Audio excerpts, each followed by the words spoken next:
From the very beginning, games have offered us the chance to be heroes. Whether it's rescuing a princess, preventing all-out nuclear war, or conquering the literal depths of hell, if you've grown up playing games, you've more than likely saved the day for over 100 different fictional worlds.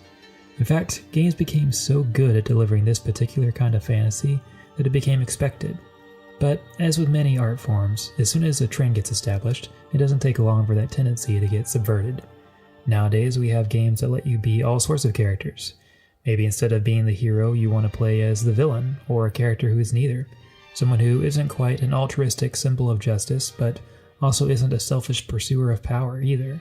Sometimes these games use their characters to challenge the way we think about interacting with their created spaces, and other times they're just an excuse to indulge in antics we wouldn't be able to do in the real world. Despite the fact that these kinds of games continue to grow in popularity, few embody both of these elements as gracefully as the game I want to talk about today.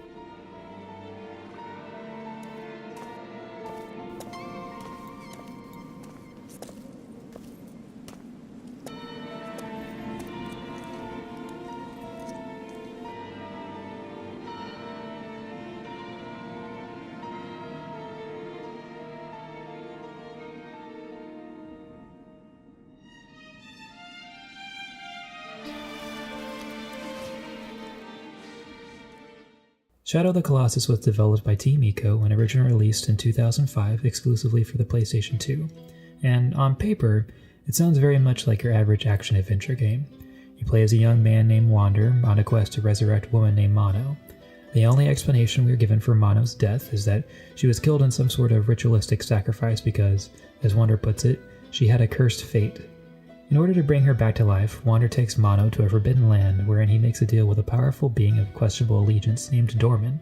The deity agrees to bring back Mono's soul, but only in exchange for Wander defeating 16 massive beasts, known only as Colossi. Dorman also warns Wander that he too may pay a heavy price if he agrees to his deal, but Wander does not care. Resolute, he sets out to complete his mission, aided only by his horse Agro, a bow, and a sword.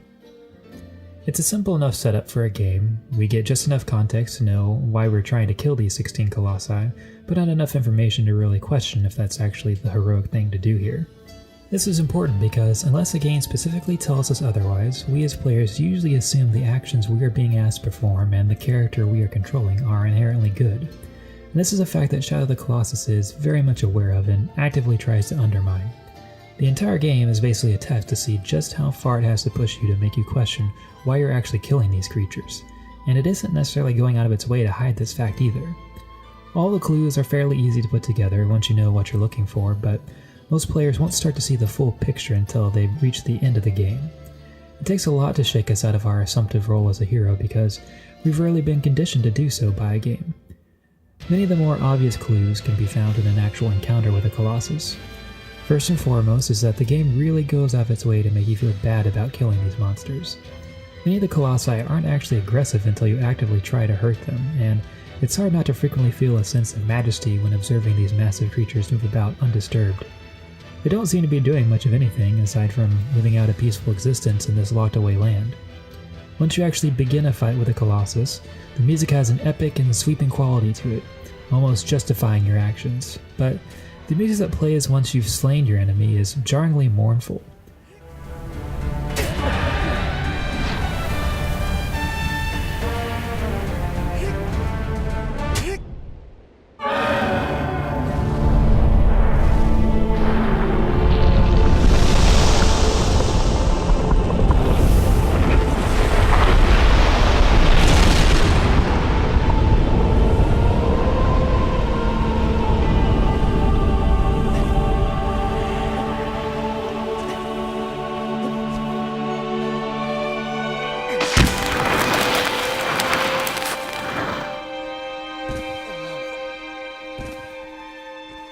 What should feel like a moment of triumph is undercut as dark tendrils of energy begin impaling Wander, causing him to lose consciousness.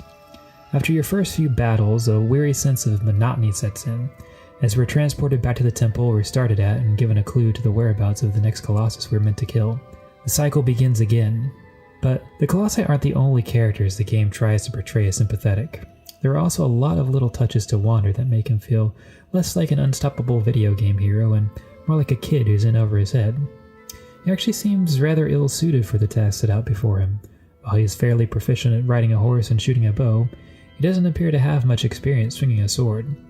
When he runs around with his weapon unsheathed, he often looks like a clumsy kid, swinging a wooden sword that's just a little too heavy for him.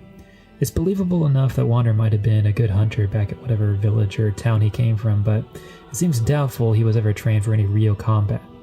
In fact, we even learn at the end of the game that Wander actually stole the sacred sword he's using to slay the Colossi. He's hardly a chosen hero destined to save the world, and that makes him a little bit more relatable as a character. This depiction of Wander isn't just aesthetic, it also carries over to the game's controls, which is also probably the most commonly criticized element of Shadow of the Colossus. From a gameplay perspective, each Colossus is merely a giant, walking, and often furry puzzle for the player to solve. Your goal is to deduce the correct order of operations that will allow Wander to climb up the Colossus and stab it a few times in its glowing weak spots. When this all comes together smoothly, the game delivers some of the most breathtaking moments you've ever experienced. Unfortunately, even if you have discerned what it is you need to do to take out a particular Colossus, putting your plan into action can sometimes be a lot easier said than done. For starters, Wander's jump has an inhuman amount of distance and air control to it, which, granted, is necessary for certain leaps you need to make while climbing Colossus, but it also makes jumping feel floaty and inconsistent. Once you're finally on a Colossus, it can be easy to get stuck in awkward spots where the polygons that make up the giant's shoulders or neck don't perfectly mesh together.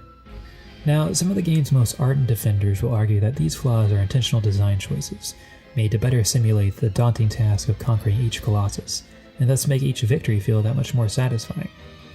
If I'm being perfectly honest, I think this read is a bit too charitable. Personally, the controls have never been something that have hindered my experience, but it is only because I usually get accustomed to them after the first couple of Colossi.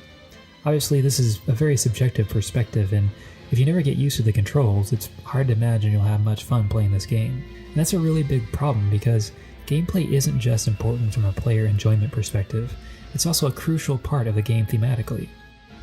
Don't get me wrong, I really appreciate all the little details we've gone over up until now. In my mind, they're what elevate Shadow of the Colossus from a great game to a potential masterpiece. But from a thematic perspective, they're all meaningless if you don't actually enjoy playing the game. Ultimately, it doesn't matter if we identify with Wander because he isn't the real reason we continue to play. We do it because each Colossus we hunt down presents a new thrill ride to embark on.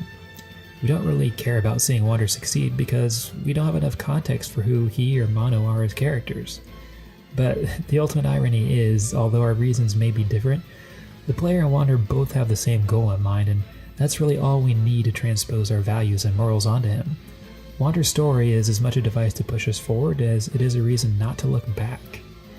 When a lot of us play games, and myself included, we're under the impression that we want to play as the hero, but that isn't entirely true. In reality, we don't really want to be heroes so much as we want to be powerful, and we'll do just about anything to justify feeling good about being powerful as well. If we really cared about doing the right thing in Shadow of the Colossus, we'd shut off the game halfway through and never let Wander finish killing these creatures that did nothing to justify being slain in the first place. It's because of this fallacy that the game has worked extra hard to shake us out of this mindset. With each Colossus that we defeat, Wander starts to look more and more deteriorated, but it isn't until the end where he truly stops looking human. He's now grown horns, his skin is pale with glazed over eyes, and his voice is now distorted and unnatural. He has gradually been infected by Dorman's power, and when he's finally possessed, Wander becomes an enormous beast with even larger horns, and his body now consists only of a dark aura. It's hard to feel heroic in such a state, and more importantly, the game stops being fun. A group of men that pursued Wander to the Forbidden Lands finally arrived just in time to see him succumb to Dorman's power. In this new form, you can feebly try to swipe at the men as they work to seal Dorman away once more, but you're much too slow and you cannot easily move around in such a confined space. The role reversal here isn't subtle, but then again, it isn't trying to be. Our final act of controlling Wander is a futile struggle to not be sealed away with Dorman. The player is free to try and last as long as they can, but eventually Wander will succumb and fall into the abyss. Although the ending to Shadow of the Colossus is far from triumphant, it isn't necessarily pessimistic either. While Wander might be gone, it's revealed that Dorman actually kept his promise, and he's brought Mono back to life.